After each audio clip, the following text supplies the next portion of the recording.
2016 Rio Olympics silver medalist and former 2-division world champion undefeated lightweight sensation Shakur Stevenson ang isa sa mga pinakabagong pumirma sa Reebok upang maging endorser ng mas pinalakas na brand ng sapatos na Reebok. Kamakailan nga lamang po mga amigos, kinuha ng Reebok si NBA legend Shaquille O'Neal upang maging presidente ng nasabing kumpanya. At kinuha rin si NBA legend Allen Iverson para naman gawing vice president.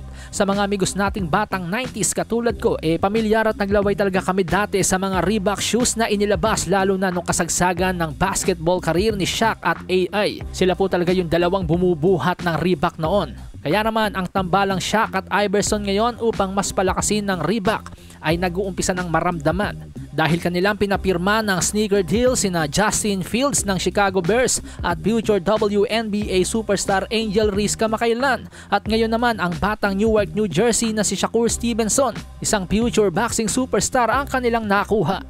Heto nga po ang naging pahayag ni Shakur Stevenson. I think we're great for each other.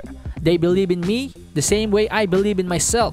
And I think that with them behind me, we're going to be unstoppable. I'm going to lift up the brand and bring the brand a lot of eyes from the sport.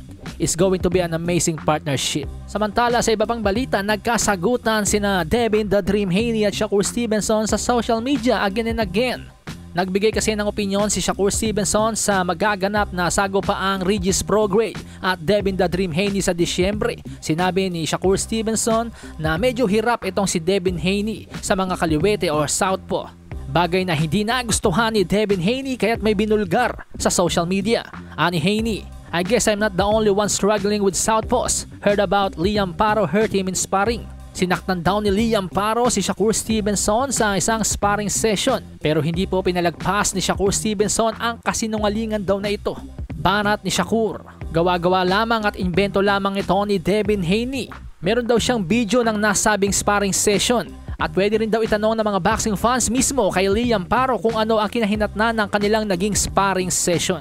Sa iba pang balita mga amigos, sa likod ng nakamamanghang performance ni former UFC Heavyweight Champion Francis Ngannou kontra Kyle Linial and WBC World Heavyweight Champion Tyson Fury kamakailan, bigo pa rin po si Francis Ngannou na makapasok sa top 10 ng heavyweight rankings ng The Ring.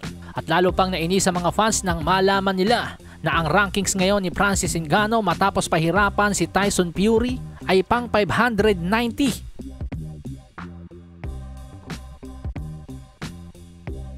Pero ang kamanghamanghang naging performance naman daw po ni Francis Ngannou ayon kay WBC President Mauricio Sulaiman, ire-recommenda daw niya sa komite ng WBC na i-rank si Francis Ngannou sa top 10. Wika ni Sulaiman, what I personally witnessed last night is a solid boxer who deserves to be ranked by the WBC and I will make such recommendations to the ratings committee.